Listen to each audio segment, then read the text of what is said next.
Hey, what's up, everyone? Welcome back to Shock Doc Medical. I'm Dr. Raad, and today we're diving into one of those topics that might seem dry at first, but is absolutely essential for any clinician out there. Have you ever wondered why some patients' skin issues remain a mystery even after multiple visits? Well, let me tell you, a lot of it comes down to how we take the dermatological history. And trust me, this deep dive is going to transform the way you think about patient interviews. So grab your coffee, sit back, and let's break it down. All right, so here's the deal. When it comes to skin conditions, what might look like a simple rash on the surface can actually be a clue to much bigger things going on internally. And the secret sauce? A thorough, well-structured history. Today, we're dissecting a comprehensive checklist that every clinician should keep in their back pocket, covering everything from drug history to functional inquiry. And yes, we're leaving no stone unturned. Let's kick things off with drug history. Now, when I say drug history in dermatology, I'm not just talking about what's on the prescription pad. I mean, what exactly has been prescribed, purchased, begged for, or even borrowed? You see, patients might be using a variety of topical preparations. And here's the kicker. They might not even think of these as medicines at all. Picture this. A patient might be slapping on an ointment that's greasy and petroleum jelly-like, sitting right on the surface of their skin, or they might be using a cream that's white and practically disappears as it's absorbed. Then there's the gel, the foam, or even a liquid lotion. Each of these forms behaves differently, and it's crucial for us to know which one they're using. Ask yourself and your patient these key questions. What exactly are they applying? How much are they using? For instance, if they're on a topical steroid like hydrocortisone 1% cream, are they using it twice a day as typically prescribed, or are they overusing it? How long does that tube or tub last? Where and how often do they apply it? And if they have more than one product, are they using them simultaneously or at different times? Also, dig into whether any moisturizers are being used and how often they're applied. And don't forget to ask about soaps, cosmetics, or other toiletries they might be using. Even something as seemingly harmless as adding bath salts can be a factor. And hey, if they're on other drugs, yes, even recreational ones, find out how those might correlate with the onset of their rash. Every little detail counts. Moving on, let's talk about the past medical history. This isn't just a checklist, it's about understanding the patient's entire skin journey. Have they had similar skin problems before? How long did those last? And what was done to treat them? Ask about a history of atopy, think infantile eczema, dry skin, asthma, or even hay fever. These are all red flags that can give you a peek into what might be going on right now. And of course, document any other medical conditions that might tie into the current picture. Now, allergies can be a real headache if we don't get the story straight. When a patient says they have an allergy, make sure you nail down what they really mean. Have they experienced reactions when anything comes in contact with their skin, like topical medicaments, or even something as common as jewelry? Hello, nickel allergy, cosmetics, or perfumes? What kind of reaction did they have, and how long did it stick around? And if they've had any reactions to oral medications, what happened? Did they break out, or was it something more severe? And hey, don't forget to ask if any of this has been investigated using patch or prick testing.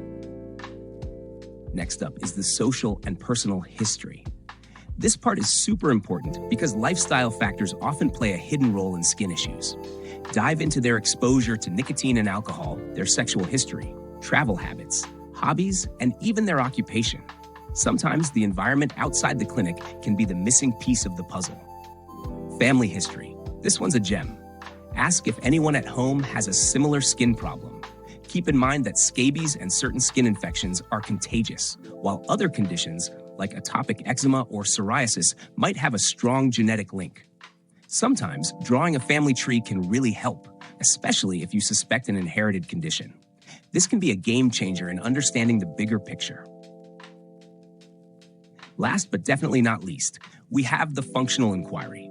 This is all about completing the picture with a review of all systems.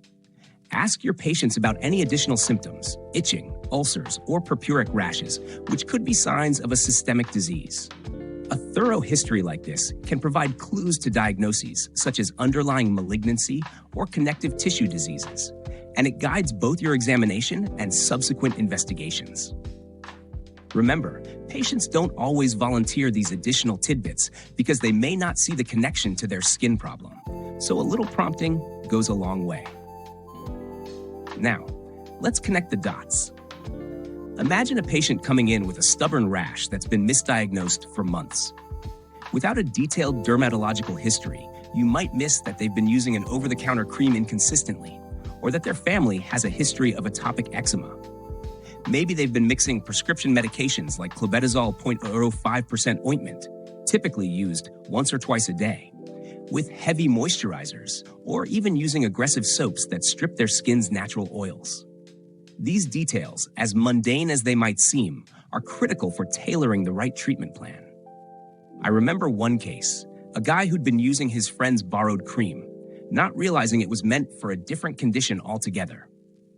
Once we got his full history, we discovered that his persistent rash was not an allergy at all, but a reaction to the wrong topical formulation. That's the power of asking the right questions. I love it when you guys get involved in these discussions. What do you think? Have you ever encountered a case where a detailed history made all the difference? Drop your stories in the comments below. Let's learn from each other. And here's a pro tip. Always document specifics. For example, if a patient is using a topical steroid like hydrocortisone 1% cream, note whether it's applied twice a day, how long the tube lasts, and if it's being used with other treatments like moisturizers or different medicated creams. Those little details can help you see patterns that are key to a correct diagnosis. All right, friends, that wraps up our deep dive into taking a comprehensive dermatological history. Remember, every detail counts, from the type of topical preparation to the family history and even those seemingly unrelated symptoms. This isn't just theory, it's a practical roadmap that can help you get to the bottom of complex skin issues. If you found this episode enlightening, please hit that like button, subscribe to ShockDoc Medical, and share this podcast with anyone who might benefit. And hey, if you have any questions or experiences to share, drop them in the comments. Let's keep the conversation going. Next week, we're gearing up to uncover another groundbreaking discovery that could change how we approach treatment in a completely different field of medicine. Trust me, you won't want to miss it. This is Dr. Raad from ShockDoc Medical, signing off. Stay curious, keep asking questions, and remember, every detail in your medical history could be the key to unlocking a patient's path to recovery. Catch you next time, folks.